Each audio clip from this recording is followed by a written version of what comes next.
পাঁচটি ক্রমিক সংখ্যা এ, বি, সি, ডি, ই।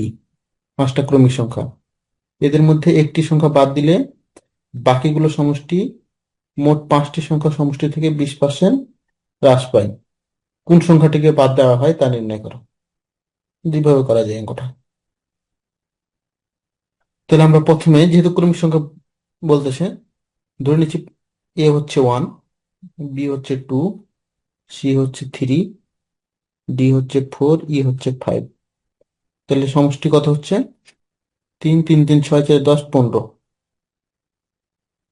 এখন বলছে একটা সংখ্যা বাদ দিলে বাকিগুলোর সমষ্টি হবে কত? 20% কম।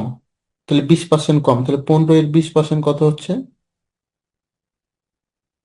15 এর 20%, 15 20/100, শূন্য শূন্য কাটা, 2 5, 5 3 15। তার মানে 20% কম হচ্ছে, মানে 3 কম হবে। তাহলে কোন সংখ্যাটা বাদ দেওয়া হয়েছিল? 3 বাদ দেওয়া হয়েছিল। বুঝছিল যে এটা অন্যভাবে করতে পারি। আচ্ছা, পাঁচটা সংখ্যা না, প্রথমটা এ, এ সমান ধরে নিলাম এক্স, বি সমান ধরে নিলাম তাহলে x+1, তাহলে সি সমান কত হবে? x+2, ডি সমান হচ্ছে তাহলে x+3, ই সমান হচ্ছে x+4। তাহলে প্রথম পাঁচটার যোগফল, আগে যোগফল কত ছিল? 1 2 3 4 5, 5x+10, সমষ্টি হচ্ছে 5x+10।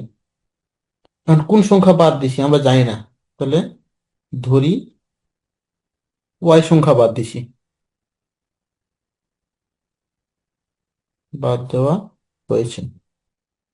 তাহলে ওয়াই সংখ্যা বাদ দিলে কি হবে? 5x+10, ওয়াই বাদ দিলাম। তাহলে যে সমষ্টিটা পাচ্ছি, এখন যে সমষ্টিটা পাচ্ছি সেটা আগের সমষ্টি থেকে 20% কম। তার মানে আগের সমষ্টি 80% বলতে পারি।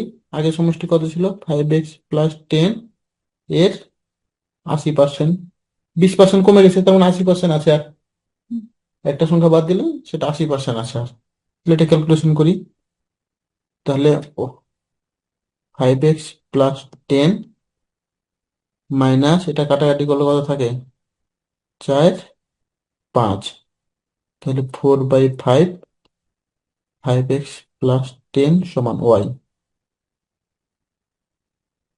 বা লসাগু হচ্ছে 5। তাহলে 5x+10 মাইনাস 4 5x+10, তাহলে থাকে একটা 5x+10 সমান হচ্ছে ওয়াই। তাহলে উপর থেকে 5 কমন, তাহলে থাকে x+2, ওয়াই সমান x+2। তাহলে কোনটা সংখ্যা বাদ দেওয়া হয়েছিল? x+2, এই যে 3 নম্বর সংখ্যাটা বাদ দেওয়া হয়েছিল।